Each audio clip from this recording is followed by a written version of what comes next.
ध्यानाभ्यास के लिए कृपया अपने नेत्रों को बंद कर लीजिए।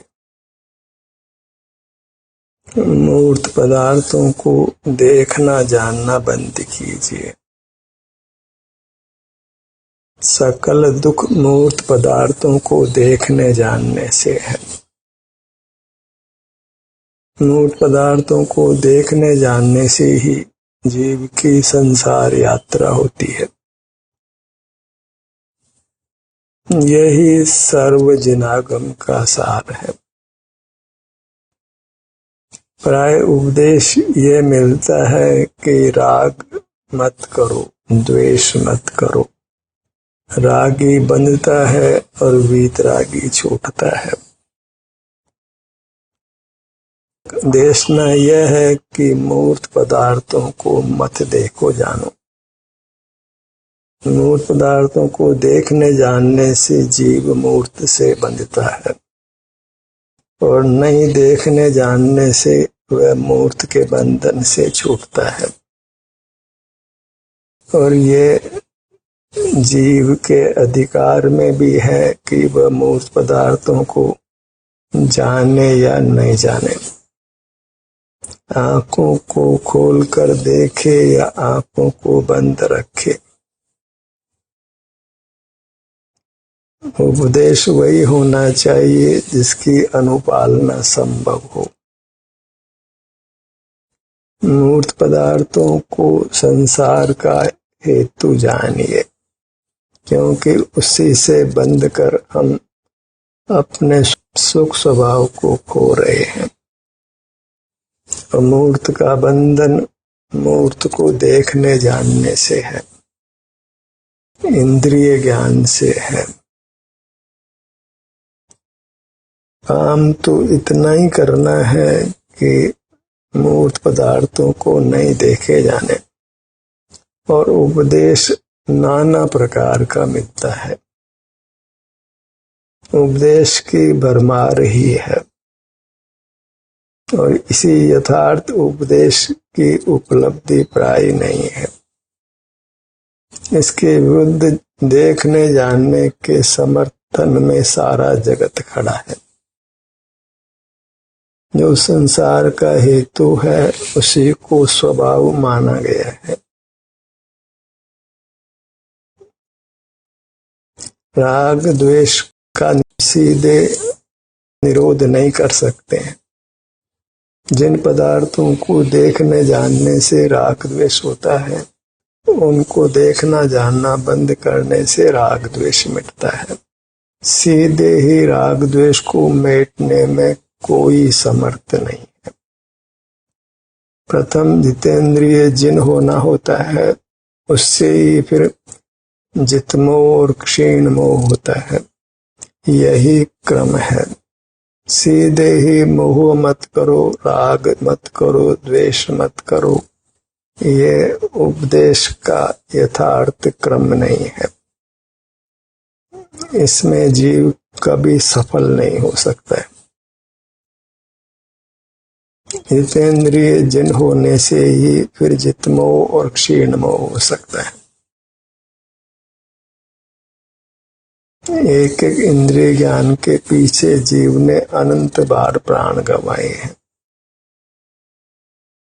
जन्म से मरण तक हम इंद्रिय ज्ञान ही करते रहते हैं। कोई उसके निरोध के समर्थन में भी प्राय खड़ा नहीं होता है, क्योंकि सब कोई तो मूर्त को देख जान रहे हैं। सब चोर ही चोर हैं, कोई थानेदार नहीं है। फिर चोरी का निषेध कौन करे? सब ही जाननहार हो रहे हैं, ज्ञायक की माला फेर रहे हैं, तो ऐसे में मोक्ष मार्ग कैसे हो सकता है? फिर संसार ही पुष्ट होता है, दीर्घ होता है, अनंत हो जाता है। जब संसार के कारण को ही स्वभाव मान लिया जाए तो संसार अनंत होता है, मोक्ष का होना ही असंभव हो जाता है। और यह कोई छोटा मोटा अपराध नहीं है। क्रम भंग का महान दोष है। राग द्वेष स्वतः ही मिट जाते हैं जब हम मूर्त पदार्थों को देखते जानते नहीं हैं। और राग द्वेष को मिटने का प्रयत्न करें तो अनंत काल भी हम इसमें सफल नहीं हो सकते। हमने मोक्ष मार्ग को असंभव कर दिया है, क्योंकि प्रगट ही हमको कोई क्रोध करे तो बुरा लगता है, कोई अतिशय राग करे तो बुरा लगता है, कोई पाप करता है तो बुरा लगता है, और कोई मूर्त पदार्थों को देखता जानता है तो किसी को कुछ भी बुरा नहीं लगता है। और आज तो वृद्ध भी स्क्रीन पर ही बने रहते हैं, मोबाइल के या टीवी के। मूर्त पदार्थों को देख जानकर निरंतर उसी में अपना समय व्यतीत करते हैं और शीघ्र ही भारी रोगों से ग्रस्त होकर बहुत असह्य दुखों को भोगते हैं। कोई उनको डांटने डपटने वाला नहीं। बालक हो कि युवा हो कि वृद्ध हो, सभी इंद्रिय ज्ञान में खड़े हैं, कोई रोकने वाला भी नहीं है। इस प्रकार बोधि की दुर्लभता है। कर्म बंध के हेतु का यथार्थ निर्णय नहीं है, कर्म निर्जरा के कारण का भी यथार्थ निर्णय नहीं है, धर्म अधर्म के स्वरूप का ही यथार्थ निर्णय नहीं है। मूर्त को देखने जानने से ही मूर्त का बंधन होता है, और बंधन इष्ट नहीं है तो मूर्त को देखना जानना ही बंद करना है। उसी को कसाई का पाप का बाप जानना है। मूर्त के बंधन से मुक्त होना है तो मूर्त को देखना जानना बंद करना होगा। उसी को ही कसाई मानिए, पाप मानिए, मिथ्यात्व मानिए। वही बादशाह है संसार का, और जब तक बादशाह जीवित है तब तक गुलामी रहती है। हमें बस जो संसार का कारण है मूर्त को देखना जानना, जो ज्ञान से होता है उसी का निरोध करना है। तब स्वमेव ही मिथ्यात्व भी जाता है, अविरति भी जाती है, प्रमाद भी जाता है, कसाई योग सब जाते हैं। जब वृक्ष को मूल से ही उखाड़ लिया जाए तो फिर पत्तियां, तना, फूल, फल सब जाते हैं। संसार का मूल मूर्त को देखना जानना है, और आगम का भी यह स्पष्ट कथन है कि मूर्त को देखने जानने से ही मूर्त का बंधन होता है। यह विजाति को देखता जानता है, इसलिए विजाति से बंधता है, और सजाति से व्यवहार करना संभव नहीं है, क्योंकि अमूर्त जीव ज्ञान का विषय नहीं बनता है। ज्ञान से मूर्त ही जाने जाते हैं, तो सकल ज्ञान इंद्रिय ज्ञान है। यही बात पंडितों और साधुओं को भी समझ नहीं आती है। वेश बदल लेते हैं, नग्न भी हो जाते हैं, उपवास भी कर लेते हैं, पर सीधी सी सरल बात उनके समझ नहीं आती है। मूर्त को देखने जानने को तो स्वभाव निर्धारित करते हैं। परमात्मा भी मूर्त पदार्थों को देखता जानता है। इस प्रकार परमात्मा को भी कलंकित करते हैं। परमात्मा के स्वरूप को भी द्रव्य गुण पर्याय से नहीं जानते हैं, तो अपने को कैसे अनुभव में ले सकते हैं। प्रकट ही यह अनुभूत है कि ज्ञान में मूर्त ही जानने में आ रही। मतलब ज्ञान इंद्रिय ज्ञान ही है, फिर भी इंद्रिय ज्ञान होने की जिद करते हैं, जिसका अंश भी किसी को होता हुआ दिखाई नहीं देता है, उसका कोई सैंपल भी नहीं है। जिसका कोई सैंपल ही नहीं है उसकी कैसी दुहाई देते, कुछ समझ नहीं आती। और इस प्रकार धर्म के उपदेष्टा भी जीव को धर्म से अति दूर करते हैं। अंधा कैसे मार्ग बता सकता है? जब पंडित और मुनि भी मोक्ष मार्ग के संबंध में पूरी तरह अंधे हैं, तो फिर मोक्ष मार्ग के प्रणेता का ही इस कलिकाल में अभाव है। जैसे धर्म का लोप ही हो गया है। मोक्ष मार्ग जैसे बिल्कुल प्रकट नहीं है। या जग में अनिवार्य अज्ञान अंधेर छयो अति भारी।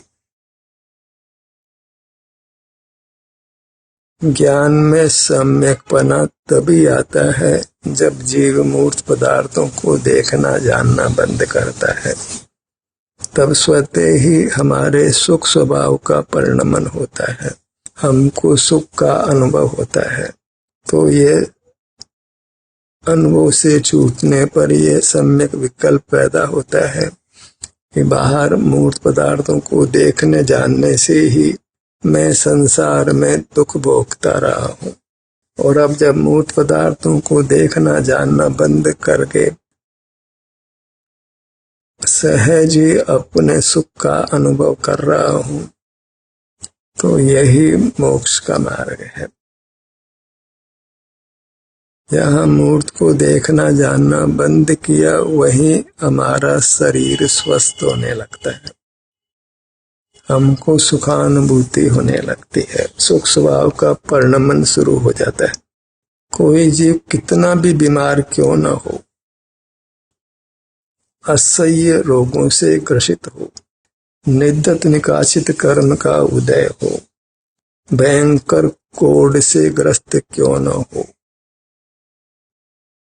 यदि वह मूर्त पदार्थों के जानने पर रोक लगाता है, उस पर नियंत्रण करता है, उस पर विराम लगाता है, तो सुख स्वभाव का परिणमन शुरू हो जाता है। क्योंकि सुख स्वभाव कूटस्थ नहीं है, उसके बाधक कारण को रोकते ही उसका कार्य शुरू हो जाता है। जैसे बांध में कहीं कोई छेद हो तो पानी फिर नीचे की ओर बहने लगता है। ऐसे ही सुख स्वभाव का परिणमन शुरू हो जाता है जब उसको रोकने वाले इंद्रिय ज्ञान को वश में कर लिया जाता है। जब जीव बहिर्मुखता को छोड़ देता है, इंद्रिय ज्ञान को रोक देता है, वही भाव कलंक है, भाव कर्म है, और उसके मिटते ही जीव का सुख स्वभाव व्यक्त होता है। जीव स्वस्थ रहने के स्वभाव वाला है और वह स्वस्थ हो जाता है। आज तो छोटी मोटी तकलीफ में डॉक्टर के पास भागता है, क्योंकि मति मारी गई है। स्वस्थ रहने का उपाय स्व में ही स्थित रहना है। जब अपने में स्थित रहता है, कब रहता है? जब मूर्त को देखना जानना बंद करता है, तब स्वतः ही शरीर स्वस्थ होने लगता है। कृपाल हो कि सगर चक्रवर्ती हो, कोढ़ से भयंकर ग्रस्त हुए हों, वे भी इंद्रिय ज्ञान का निरोध कर कामदेव हो गए हैं, परमात्मा पद को पा गए। अस्वस्थ होने के कारण को रोक दीजिए, आप स्वस्थ हो जाएंगे। इंद्रिय ज्ञान को रोक दीजिए, आप स्वस्थ हो जाएंगे। सुखी हो जाएंगे। जहाँ स्वस्थ हैं तो जीवन अमृत रूप हो जाता है। यही धरती पर मोक्ष होता है। मोक्ष तो वास्तव में धरती पर ही होता है, पर जीवों को भगवान को ऊपर देखने की आदत पड़ गई है, सो भगवान को ऊपर भेज देते हैं, जबकि केवल जीव सुख स्वभावी है। नाना स्वभाव वाला मानकर उसको ऊर्ध्वगमन स्वभाव वाला कहते हैं, जिसका कोई हेतु नहीं है। जीव केवल सुख स्वभाव वाला है। इंद्रिय ज्ञान का निरोध करने से वह स्वस्थ और सुखी हो जाता है, मूर्त के बंधन से छूट जाता है, और जहाँ है वहीं वह परमात्मा होकर अनंत काल रहता है। युक्ति और अनुभव से यही सिद्ध है, पर हम तो अक्षर के गुलाम जो हो गए हैं, इससे तो निरक्षर ही अच्छा है, जो युक्ति और अनुभव से मोक्ष मार्ग का ग्रहण कर सकता है। पर जो अंध श्रद्धालु हैं, उनको मोक्ष मार्ग नहीं हो सकता है। ईसाई हो, मुसलमान हो, सब कोई अपने ग्रंथों के गुलाम हो गए हैं। दिगंबर अपने ग्रंथों के गुलाम है, श्वेतांबर अपने ग्रंथों के गुलाम है। सबने अपने अपने गुरु नियत कर लिए हैं। अनुभव को, युक्ति को गुरु कोई मानने को तैयार नहीं। कोई उपदेष्टा होना चाहिए। किसी के फॉलोअर बनना चाहते हैं, अपने फॉलोअर बनने को कोई तैयार नहीं है। और पर उपदेश कुशल बहुतेरे, तो वहाँ हमको धोखा ही होना है, क्योंकि पराश्रय में मोक्ष मार्ग नहीं है। मोक्ष मार्ग स्वानुभव से है, अपने अनुभव से है। और अपना अनुभव कब होता है? जब जीव मूर्त पदार्थों से विरक्त होता है, उनके देखने जानने से विरक्त होता है। आगम की भी यही आज्ञा है कि पुद्गल के निमित्त से जीव की संसार यात्रा होती है। जो बांधता है वह पुद्गल है, और वो क्यों बांधता है? क्योंकि हम उसके साथ व्यवहार करते हैं, उसकी स्वाधीनता को भंग करते हैं। और न्याय की बात भी है, हमारे स्वतंत्र जीवन में कोई दखल दे तो हम उसके दुश्मन हो ही जाते हैं। कोई भी पदार्थ अपनी स्वाधीनता को खोना नहीं चाहता है। मूर्त पदार्थों को देखना जानना आपराधिक है, और वास्तव में अपराध अपने प्रति ही होता है। सुख अपने में है, और देखता उन पदार्थों को है जिनमें सुख नहीं है। और उस देखने के महान अपराध को अपना ज्ञान स्वभाव भी मानता है। चोरी और सीना जोरी जैसा काम हो गया है। तो अपराध बहुत बड़ा है, तो उसका दंड भी बहुत बड़ा है। जीव को ज्ञान स्वभाव मानने से बड़ा पाप दुनिया में 3 काल में कोई नहीं। क्यों? ज्ञान से मूर्त ही जानने में आता है। और आगम की भी यही आज्ञा है कि जीव मूर्त से बंधता है, क्योंकि मूर्त को जानता है। मूर्त तो कर्म बंध का हेतु स्पष्ट ही आगम में कहा है। सांप्रदायिक आश्रव के भेद में प्रथम ही इंद्रिय ज्ञान को लिया गया है।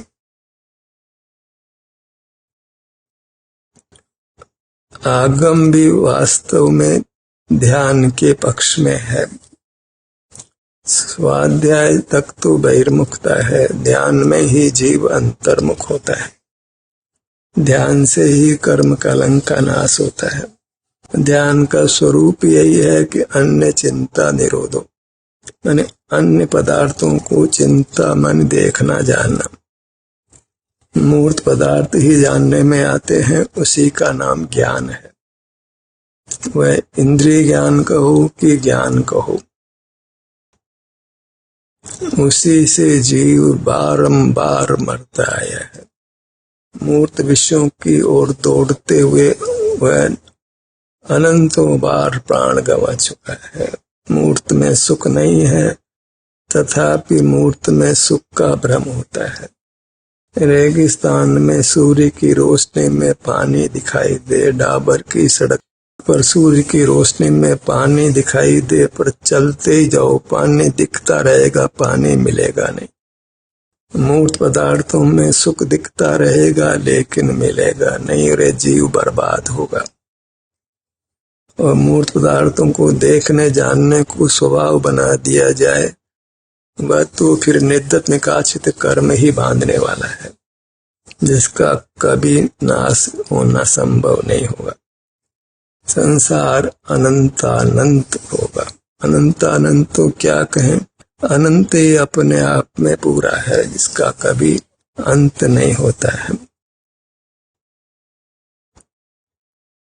सहज ही जब हम मूर्त पदार्थों को देखना जानना बंद करते हैं, तो अपने आत्म प्रदेशों में, अपने आभ्यंतर शरीर में हमको शांति का अनुभव होने लगता है। और वह शांति का अनुभव ही हमारा स्वरूप है, सुख का नमूना है, क्योंकि इसने तो आगे बहुत बढ़ना है, पूर्ण होना है, अनंत काल रहना है। सुख स्वभाव परिणमनशील है, तो उसका तो परिणमन होने का धर्म ही है। पानी का समतल रहने का धर्म ही है। जलवायु के अनुसार वह गर्म और ठंडा होता है, संयोगों के अनुसार वह ठंडा गर्म होता है।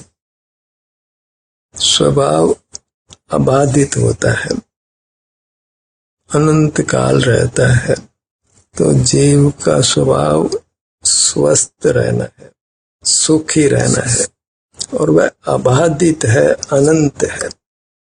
सुख से वह अनंत काल रहे, बस बाधक कारण को रोक दीजिए। प्रति समय सुख सुख का परिणाम, स्वस्थ स्वस्थ स्वस्थ, हेल्थ हेल्थ हेल्थ, कोई पीड़ा नहीं, कोई दुख नहीं। बस स्वयं में स्थित होने के लिए इंद्रिय ज्ञान को रोकना है, क्योंकि वही स्वयं में स्थित नहीं होने देता है। पदार्थों के जानने में स्वस्थ कैसे हो सकता है? जहाँ परस्त है वहाँ स्वस्थ कैसे होगा? इंद्रिय ज्ञान तो परस्त है, अपने में अनुपस्थित है, वह तो पागल है, एब्सेंट माइंडेड है, मोह का सरदार है। मोह का बाप इंद्रिय ज्ञान है, चाहे वह दर्शन मोह हो के चारित्र मोह हो। लोग मिथ्यात्व को बुरा कहते हैं, तो उनको भी कुछ समझ नहीं है। मिथ्यात्व के बाप इंद्रिय ज्ञान को बुरा कहिए। सम्यक्त्व को अच्छा कहते हैं, पर सम्यक्त्व का बाप स्व संवेदन है, उसको अच्छा कहिए। सम्यक्त्व भी स्व संवेदन से होता है, और मिथ्यात्व भी इंद्रिय ज्ञान से होता है। वे होने वाले परिणाम है, उनमें हमारा कोई अधिकार नहीं। उनकी चर्चा करना भी योग्य नहीं है।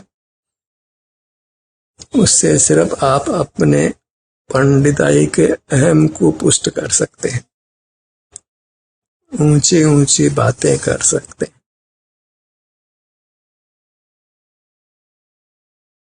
उससे कुछ भी हित सिद्धि नहीं है। व्यर्थ प्रथा ही मोक्ष मार्ग को लंबा करना है। फिर झगड़ा ही झगड़ा है कि कौन मिथ्या दृष्टि है, कौन सम्यक दृष्टि है। कोई अंत भी नहीं है और कुछ लाभ भी नहीं है। बस न्याय इतना ही है कि विजाति के साथ व्यवहार बंद करना है, और विजाति मूर्त है, और व्यवहार जानने देखने से प्रारंभ होता है। हम जैन हैं, जिनेंद्र के अनुयायी हैं। भगवान को हम जितमोह नहीं कहते, क्षीणमोह नहीं कहते, उनको जितेंद्रिय कहते, जिनेंद्र कहते। जय जिनेंद्र तो बोलते हैं, पर ज्ञान को अपना स्वभाव कहते। सीधे ही राग द्वेष जो स्थूल है उन्हीं को बुरा जानते हैं, और जो मूल में ज्ञान है उसको बुरा नहीं जानते हैं। तो कितना ही कोलाहल करिए कि मिथ्यात्व मिटो, सम्यक दर्शन अंगीकार करो, कुछ भी मिथ्यात्व मिटने वाला नहीं, कुछ भी सम्यक तो होने वाला नहीं। ध्यान में अभी प्रवेश हो सकता है जब ज्ञान को बुरा जान लिया जाए, अन्यथा ध्यान में जीव की रुचि हो ही नहीं सकती है। जब भी वह अंतर्मुख होने का प्रयत्न करेगा तो असत वेदनी कर्म की उदीर्णा होगी, वेदना होगी, और वह अपने में नहीं ठहर पाएगा। बाहर ज्ञान में ही रहता आया है और ज्ञान में खड़ा हो जाएगा, तो ध्यान का प्रारंभ ही नहीं होगा। कहो कि ज्ञान का निरोध मत करो पर ध्यान करो, पर ध्यान कर ही नहीं पाएगा वो, क्योंकि जब जब वह अपने सन्मुख होगा तब तक कर्म का विपाक होगा। असत वेदनी की उत्तीर्णा होगी, अर्थात तीव्र उदय होगा। यहाँ वह शरीर में वेदना वेदना वेदना लगेगी, और वेदना कौन चाहता है? उस वेदना में वही ठहर सकता है जो ज्ञान को बुरा जानता है, क्योंकि वेदना छोड़कर वह बाहर ज्ञान में आएगा तो वह ज्ञान को बुरा जानेगा, तो ज्ञान में नहीं आएगा और वेदना को सहन कर लेगा। कोई दवा आदि के लिए भी बहिर्मुख होगा तो वह बहिर्मुख होना नहीं चाहेगा, तो दवा का सेवन नहीं करेगा, वेदना को भोग लेगा, और वेदना को भोग कर ही वह वास्तव में वेदना से मुक्त हो सकता है। बिना स्वयं स्थित किए दवा खाकर, इलाज कराकर स्वस्थ होने की कल्पना करता है, मानी मति खराब हो गई है। सारे जग की मति खराब है, क्योंकि मति तो सही ज्ञान के बुरा मानने से होती है, तभी सम्यक ज्ञान उत्पन्न होता है, तभी दर्शन मोह का अभाव होकर मिथ्या ज्ञान मिटकर सम्यक ज्ञान होता है। अपने में स्थित स्वस्थ तभी होता है जब परस्त होने को बुरा जानता है, और परस्त होना तो पर को जानना है, मूर्त को जानना है, और जानना तो मूर्त का ही है। भली प्रकार ज्ञान के दोष को जाने तो ध्यान का प्रारंभ हो सकता है, अन्यथा ध्यान कराते रहिए, बेमन से वह कुछ ध्यान करेगा और बाद में वह का वही ज्ञान में खड़ा रहेगा, बस ध्यान करने का अहंकार और उत्पन्न कर लेगा, अपने आप को सम्यक दृष्टि धर्मात्मा मानेगा, मोक्ष का अधिकारी मानेगा, और मोक्ष मार्ग का प्रारंभ भी नहीं होगा। ध्यान का सत्र यही समाप्त होता है।